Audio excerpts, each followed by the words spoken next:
रमेश और उमेश दोनों पार्टनर्स थे इन अ फर्म और आपस में प्रॉफिट शेयर करते थे in the ratio of their Capitals.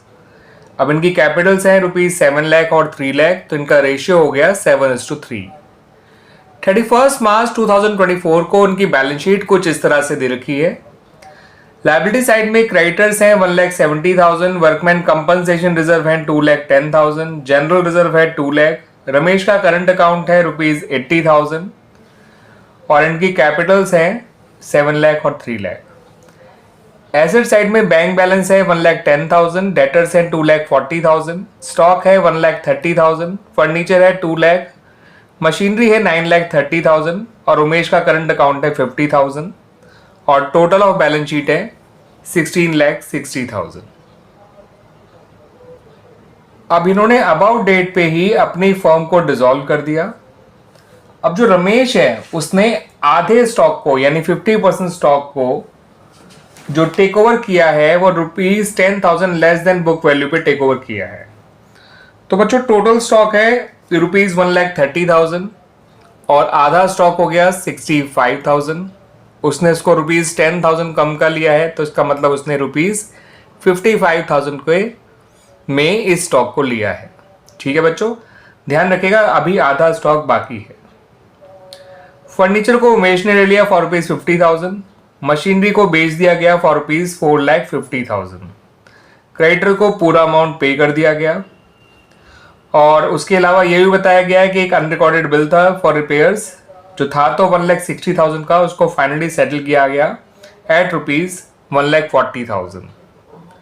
इतनी इंफॉर्मेशन आपको दे रखी है और आपसे कहा गया है कि रियलाइजेशन अकाउंट बनाइए।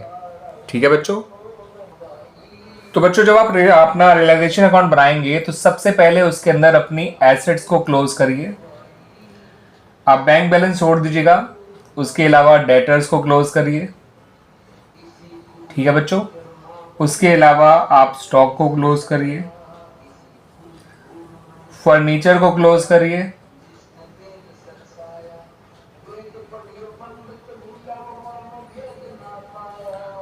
और मशीनरी को क्लोज करिए। एसेट साइड में ये 4 एसेट्स क्लोज की जाएंगी। उमेश का करंट अकाउंट और बैंक अकाउंट को मत क्लोज करिएगा, रिलेशन अकाउंट में डाल के।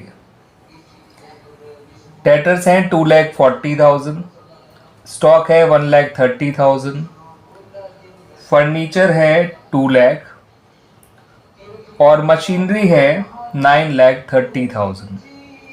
तो कुल मिला के ये 4 एसेट्स आपको क्लोज करनी थी रिलेशन अकाउंट में डाल के। लायबिलिटी साइड से केवल और केवल क्रेडिटर्स को आप क्लोज करेंगे बिकॉज वर्कमैन कंपनसेशन रिजर्व के अगेंस्ट कोई क्लेम नहीं है। जनरल रिजर्व क्लोज नहीं किया जाता, करंट अकाउंट क्लोज नहीं किया जाता, कैपिटल अकाउंट क्लोज नहीं किए जाते रिलेशन अकाउंट में डालकर।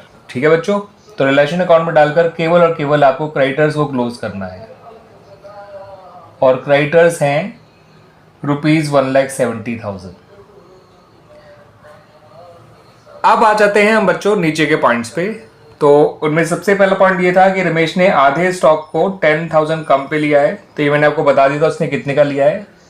यहां लिखिए बाय रमेश कैपिटल अकाउंट। ठीक है बच्चों, यहां पे बेशक आपको करंट अकाउंट दे रखे हैं लेकिन करंट अकाउंट तो खुद ही कैपिटल अकाउंट में डाल के क्लोज कर दिए जाएंगे क्योंकि ये चैप्टर डिसोल्यूशन है। ठीक है बच्चों, तो यहां पर हम सीधा पार्टनर्स कैपिटल अकाउंट लिखेंगे ना कि करंट अकाउंट। ठीक है बच्चों, और ये इसने लिया था 55,000 का और मैंने कहा था कि ध्यान रखिएगा बच्चों कि अभी आधा स्टॉक बचा हुआ है, उसके बारे में कुछ नहीं कह रखा। ठीक है बच्चों, तो पहले जिनके बारे में कह रखा है उनको देख लेते हैं। इन्होंने कहा कि फर्नीचर को उमेश ने टेक ओवर किया है फॉर ₹50,000। तो लिखिए by Umesh capital account 50,000। Machinery के बारे में जरूर कहा था कि उसे बेच दिया गया है, तो बाय बैंक अकाउंट और उसे बेचा गया है 4,50,000 में। ठीक है बच्चों, उसके बाद कहा गया था कि क्रेडिटर को पूरा अमाउंट पे कर दिया गया है, तो ये आएगा टू बैंक अकाउंट। और क्रेडिटर का अमाउंट था 1,70,000। फिर ये भी कहा था कि एक अनरिकॉर्डेड लायबिलिटी थी जिसे 1,40,000 में सेटल किया गया है, थी वो 1,60,000 की, लेकिन जितने में सेटल किया गया है, जितना उनको पे किया गया है वो लिखिए। ठीक है बच्चों। अब क्वेश्चन में और कोई इन्फॉर्मेशन नहीं दे रखी है, इतनी ही इन्फॉर्मेशन दे रखी थी। अब देखते हैं बच्चों कौन कौन सी एसेट अभी भी रियलाइज होनी रह गई हैं, उनके बारे में कोई इन्फॉर्मेशन नहीं दे रखी है। तो लायबिलिटीज तो एक ही थी, क्रेडिटर, वो हमने पे कर दी, तो उसका हिसाब तो हो चुका है। एसेट्स में फर्नीचर का हिसाब हो चुका है, मशीनरी का हो चुका है और आधे स्टॉक का हो चुका है। डेटर के बारे में कुछ नहीं कह रखा और बचे हुए आधे स्टॉक के बारे में कुछ नहीं कह रखा। तो बच्चों ऐसे में यही माना जाता है, क्योंकि स्टॉक एक टेंजिबल एसेट है और अगर किसी टेंजिबल एसेट के सेल के बारे में कोई फर्दर इंफॉर्मेशन नहीं दे रखी है, तो ऐसे में यह माना जाता है कि वो स्टॉक अपनी बुक वैल्यू पे सेल हो गया होगा। तो जो बचा हुआ स्टॉक है, रिमेनिंग स्टॉक, जिसकी वैल्यू 65,000 थी, बिकॉज वो आधा स्टॉक है, पूरे स्टॉक की वैल्यू 1,30,000 थी, तो आधे स्टॉक की 1,30,000 का आधा 65,000 हो गया।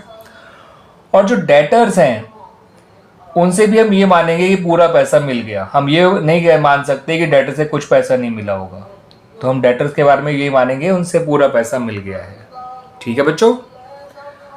तो डेटर के बारे में कोई इन्फॉर्मेशन नहीं थी, हमने मान लिया कि उसके बदले में पूरा पैसा मिल गया होगा।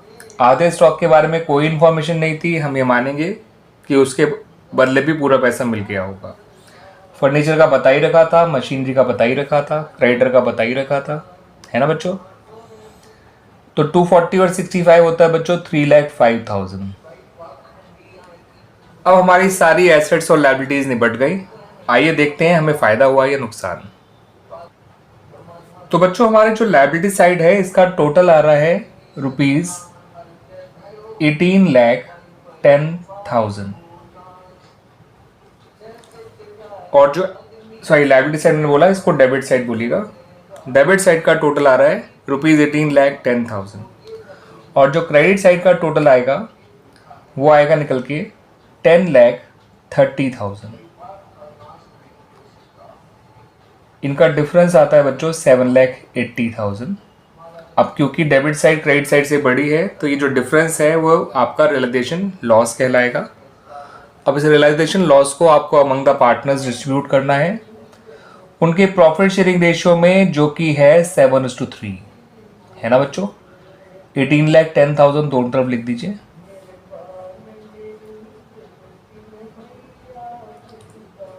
और यहां पे लिखिए बाय लॉस राजेश और उमंग। ठीक है बच्चों। तो राजेश और उमंग में इसको बांटना है, सॉरी उमंग नहीं उमेश, राजेश और उमेश में आपको इसे बांटना है 7:3 के रेशियो में। किसको बच्चों? 7,80,000 को। तो ये अमाउंट आएंगे 5,46,000 और 2,34,000। ठीक है बच्चों। और इस तरह से हमारा ये रियलाइजेशन अकाउंट कंप्लीट हो गया। बच्चों इस टोटल को 18,10,000 लिखिएगा, मैंने गलती से 18,38,000 दिया था। ठीक है बच्चों।